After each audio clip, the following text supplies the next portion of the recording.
আমি এত ওয়াজ করার পরে এখন যে কথাটা বলবো আপনারা শোনার পরে বলবেন যে আপনি দু রকমের কথা বলছেন কেন। শুনবেন? এই দেখেন, মুসলমান জান্নাতে যাবে 100%, মুসলমান জাহান্নামে যাবে জোরে বলো না। কিন্তু মুসলমানের ছানা হলে 100% জাহান্নামে যাবে।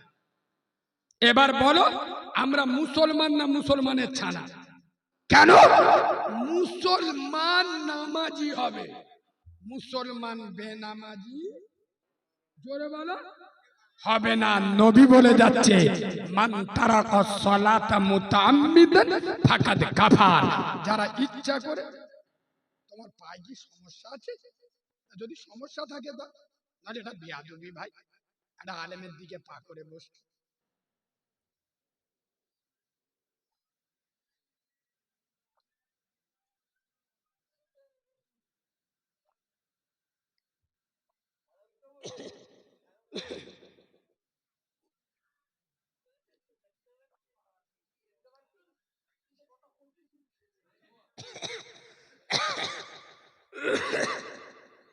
এদিকে দেখেন, ইয়া আইয়ুহাল্লাযীনা আমানুত্তাকুল্লাহ, হে ঈমানদারেরা আল্লাহকে দেখে ভয় করো, হাক্কা তুকাতিহি, ভয় করার মতো ভয় করো, ওয়ালা তামুতুন্না, আর অতক্ষণ পর্যন্ত মরো না, ইল্লা ওয়া আনতুম মুসলিমুন, যতক্ষণ না তোমরা পূর্ণ মুসলমান ধরে বলো হয়ে যাও।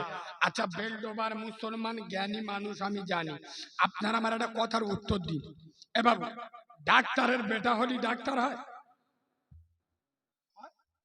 ডাক্তার হতে হয়, যদি ডাক্তার হবে বলে তাহলে তার ডাক্তারি শিখতে হবে, পড়তে হবে। উকিলের বেটা হলে উকিল উকিল হতে হয়। আচ্ছা, মাস্টারের বেটা হলে মাস্টার হয় না মাস্টার হতে হয়? আচ্ছা, আর একটু এগিয়ে যায়, গরুর বাচ্চা গরু হয় না গরু কতি হয়? গরু হয় না? গরুর বাচ্চার কেউ শিখে দেয় এরম খেতে হয়, এরম পড়তে হয়, এরম ছুটতে হয়, কথা বলে না? তাহলে গরুর বাচ্চা গরু হয়। মানুষের বাচ্চা হলে মানুষ হয় না মানুষ করতে হয়? আর কথা সহজে ধরতে পারে। এ বাবা, গরুর বাচ্চা হলে গরু করতে হয় না গরু হয়। মানুষের বাচ্চা হলে মানুষ হয় না মানুষ করতে হয়। ডাক্তারের জন্ম দিলে ডাক্তার হয় না, মাস্টারের জন্ম দিলে মাস্টার হয় না, উকিলের জন্ম দিলে উকিল হয় না, তেমনি মুসলমান জন্ম দিলে মুসলমান হওয়া যায় না। মুসলমান হলো সে খোদার ঘরে আজান হবে মসজিদে ছুটে যাবে, খোদার কসম, যে নবীর পেচ্ছাপ পাক, যে নবীর পায়খানা পাক, যে নবীর রক্ত পাক, যে নবীর ঘাম পাক, যে নবীর কোনো ছায়া ছিল না, সেই নবী এই নামাজের আন্দোলন করতে গিয়ে বাবু খোদার কসম জীবনের ঝুঁকি নিয়ে আমি বাচ্চা মাওলানা কারিমুল্লাহ জাহাদি গলায় টিউমার নিয়ে তোমাদের এখানে এসেছি। আর যদি আমার টিউমারটা ফেটে যায় কি অবস্থা হবে বুঝতে পারছেন? এই জীবনের ঝুঁকি নিয়ে সুদূর ডায়মন্ড থেকে 25 কিলোমিটার ভিতরে আমার বাড়ি, 6-7 ঘন্টার রাস্তা, তোমাদের বেলডোবায় এসেছি। খোদার কসম আমি খালি হাতে আসি নাই। এই ভোর রাতে যারা বসে জলসা শুনছো, বেলডোবার মুসলমানদের হাতে, বেলডোবার যুবক জওয়ানদের হাতে, বেলডোবার তরুণ নবীনদের হাতে, বেলডোবার নওজোয়ানদের হাতে, বেলডোবার সোনামণি মা বোনদের হাতে, এক হাতে আল্লাহর কোরআন তুলে দিতে চাই, আর এক হাতে আল্লাহর নামাজের পাঠি তুলে দিতে চাই।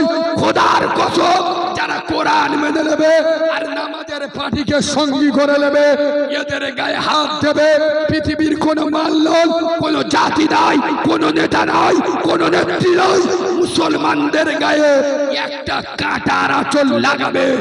এক হাতে আল্লাহর কোরআন আর এক হাতে রাবেয়া বসরি নাম শুনেছো? রাবেয়া বসরি কোন রাবেয়া? কি পাস ছিল রাবেয়া? 33 বছর বয়সে ইন্তেকাল করেছিল। কোন রাবেয়া জীবনে বিয়ে করে? কোন রাবেয়া থাকার ঘর ছিল না? কি তো দাস, খোদার কসম রাবেয়ার ভিতরে ছিল আমাল। আমাল রাবেয়া বসরি গেছে ফেরেশতার। আমার ড্রাইভার মসজিদে ঘুমাচ্ছে, কারিমুল্লাহ ভাই ডাকছে তাদের। হযরত রাবেয়া বসরি কবরে গিয়েছে, ফেরেশতারা এসে বলছে এবং হযরত রাবেয়া ঘুরে বলছে মান আনতা। সুবহানাল্লাহ বলবেন না? আর একটু জোরে সুবহানাল্লাহ। ফেরেশতারা এসে জিজ্ঞেস করছে মান রব্বুক, মানে তোমার রবকে। হযরত রাবেয়া ঘুরে বলছে মান আনতা, মানে তুমি কে? হাই হাই, সুবহানাল্লাহ বলবেন না? কাদের প্রশ্ন করছে? কাদের? ফেরেশতাদের।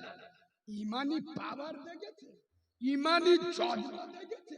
রাবেয়া একজন মহিলা, ফেরেশতা এসে বলছে মান রব্বুকা, তোমার রব কে? রাবেয়া ঘুরে বলছে মান আনতা, তুমি কে? আরেকবার সুবহানাল্লাহ বলুন। এবার হযরত ওমর রাদিয়াল্লাহু তাআলা কবরে গেছে, ফেরেশতারা এসে বলছে মান রব্বুকা, মেরেছে এক চড়। হযরতে মুসা নবী, পৃথিবীতে 1 লাখ মতান্তরে 2,24,000 নবী এসেছে, সবচেয়ে আগে তোলা নবীর নাম কি? জোরে বল। হাদিসে এসছে মুসা নবী মাথায় সবসময় পাগড়ি ব্যবহার করতেন, কিন্তু যখন রেগে যেতেন পাগড়ির ভিতর থেকে চুলগুলো খাড়াই হয়ে যেত, মানে কিরম রাগ বুঝতে পেরেছেন? সেই মুসা নবী কবরে গেছে, ফেরেশতারা এসে বলে মান রব্বুকা, মেরেছে এক চড়। ছুটে আল্লাহ বলে কি খবর? বলে আল্লাহ কবরে এমন একটা লোক এসে মান রব্বুকা বলার সাথে সাথে ঝেড়ে। আল্লাহ বলে এক কাজ কর, ফের যা, এই ফের যা। কবরের কোন ধারে এসে উঁকি মার, এ বলে তুই যা, ও বলে তুই যা, জানে গেলি ফের ঝাড়বে। সুবহানাল্লাহ বলো, জোরে সুবহানাল্লাহ বলো। এই বাবু, তখন আমার আরশের মালিক আল্লাহ আরশ আজিম থেকে আওয়াজ দিচ্ছেন, আই মুসা, মুসা। ফেরেশতাদের মারলে কেন? মুসা নবী বলছে আল্লাহ, একবার সুবহানাল্লাহ বলুন। মুসা নবী বলছে আল্লাহ, আরেকবার মুসা নবী বলছে আল্লাহ আমি একজন তোমার নবী, আরেকবার সুবহানাল্লাহ বলুন। মুসা নবী বলছে আল্লাহ আমি একজন তোমার নবী, আর একবার মুসা নবী বলছে আল্লাহ আমি একজন তোমার নবী, আমার কবরে এসে সালাম দিলি, ওই জন্যই একটা ঝেড়িস। সুবহানাল্লাহ বলবেন না? হযরতে ওমর কবরে গিয়েছে, ফেরেশতারা এসে বলছে মান রব্বুকা, তোমার রব কে? হযরতে ওমর সিংহের মতো উঠে বলছে আমার রব আল্লাহ। সুবহানাল্লাহ। আমার রব কে? তোর রব কে বলে তবে এখান থেকে পা তুলবি। এ বাবু দেখেছো? এ বাবু উঠেছে। আচ্ছা বলে হযরত ওমর ঘুরিয়ে কাদের প্রশ্ন করলো? ওমর বলছে আমার রব আল্লাহ। আমার রব কে? তোদের রব কে বলে তবে এখান থেকে পাটা তুলবি। আরেকবার সুবহানাল্লাহ। খোদার কসম, আই আব্বা আমি আপনাদের উল্টো পাল্টা ভাষা কেন বলবো? এই আপনাদের সাথে আমার শত্রুতা আছে, আপনাদের সাথে ঝগড়া আছে। আপনার প্রকৃত বন্ধু বলে খোদার কসম আপনার বন্ধু হলো সে আপনার অন্যায় কাজে বাধা দেয়। আপনি অন্যায় করছেন, আপনার বাধা দিচ্ছে না, মনে রাখবেন আপনার প্রকৃত বন্ধু হতে কেন? কেন?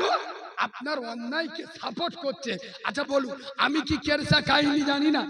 আমি কি সাহাবাদের ঘটনা জানি না?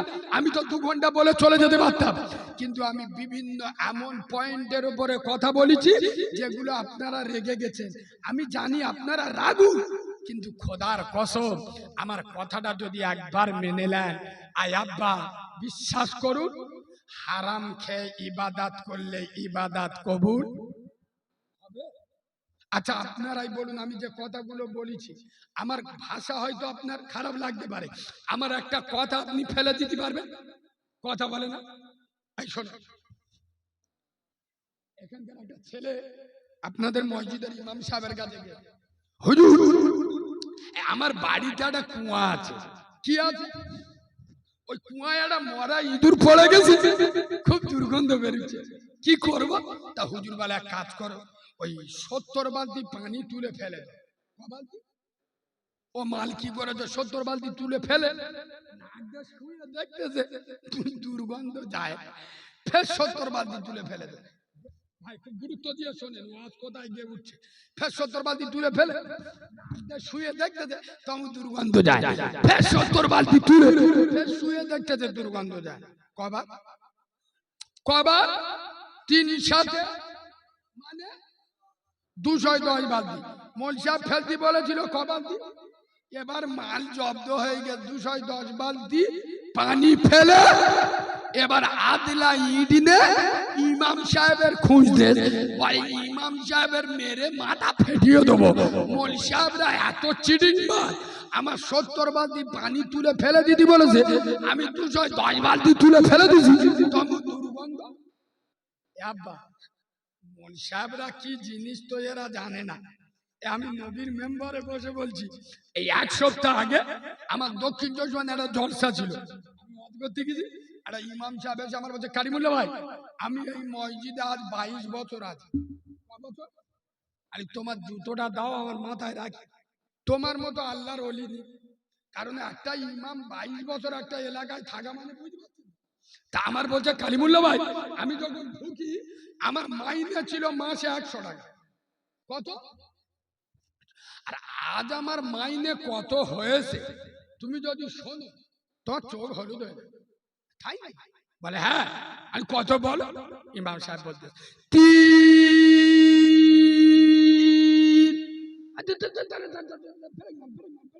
মাথা তার কেটে যাবে। বলে এখন বেরেং মারা যাবি, আগে শুনে নাও 3000 টাকা।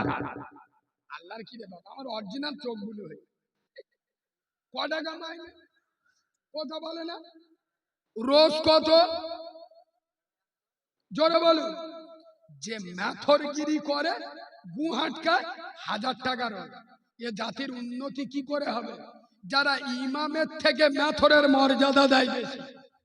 আমার মতো মৌলবি 2 ঘন্টার জন্য এলে 20,000 25,000, আর ইমামের মাইনে 3000। আমি ওইটা শুনে ইমাম সাহেবের বলতেছি, তুমি মালটা মোটে ভালো না। এ বাবু ওই মাল কটার একটু টুটি টিপে ধরো না। এ ফ্রি ফায়ার খেলা মাল, আল্লাহর কিরে একদম ফ্রি ফায়ার খেলা দন্ত। এ বাবু এদিকে দেখা। তো আমি যখন শুনেছি 3000 টাকা বেতন, তখন আমি বলি হুজুর মনে কিছু নেবেন না, আপনি মালটা মোটে ভালো। বলে কেন ভাই এরম বলতো? আমি শোনো। বলে কি? আমি বলি আচ্ছা এটা মাঘ মাস চলছে, 1 সপ্তাহ আগে মানে মাঘ মাস, আজকে তো ফাল্গুন মাস পড়লো, মাঘ মাস চলছে। আচ্ছা আপনারাই বলুন, গোটা গ্রামের লোক যদি মসজিদে নামাজ পড়তে না যায়, ইমাম সাহেবের উঠে নামাজ পড়তে হবে না? তাহলে নামাজ পড়তে গেলে ওর উঁচু করতে হবে। মাঘ মাসে কোন কোন শীতে ওর প্রত্যেক দিন উঠে উঁচু করতে হচ্ছে। আচ্ছা একদিন ওর ঠান্ডা লেগে যেতে পারে না? কথা বলুন না। কাশি হতে পারে, সর্দি হতে পারে। আচ্ছা ও যদি ডাক্তারখানায় যায় 1000 টাকা। আচ্ছা যদি 1000 টাকা ডাক্তারে দেয়, মাইনে কত? 1000 যদি ডাক্তারে খায় থাকে কত? তা 2000 ও খাবে কি? ওর বউ খাবে কি? ওর ছেলে মেয়েরা পড়াবে কি? আর ওর বাপ মা দেবে কি? তা আমার বলতে তাহলে কি করবো? আরে আমি যন্ত্র আলাদা, ক্যালিটা আমার কাছে শিখে গেল। একদিন উজু করবে, 15 দিন নামাজ পড়াবে, আর ওই উজুতে বাকি 15 দিন চালিয়ে দেবে। 3000 টাকা মাইনে দেবে, প্রতিদিন উজু করবো, ও বাদরামি ছেড়ে দাও। 3000 মাইনে, একদিন উজু করব, 15 দিন নামাজ চলবে, আর ওই উজুতে বাকি 15 দিন চালিয়ে দেব। এবার ইমাম সাহেব বলছে, বাবু তোকে আমি বললাম 70 বালতি পানি তুলতে। ভাই আব্বাজান হুজুর যে কোনো মুহূর্তে হয়তো চলে আসবে, হবে না, আর 15 মিনিট বাকি আছে।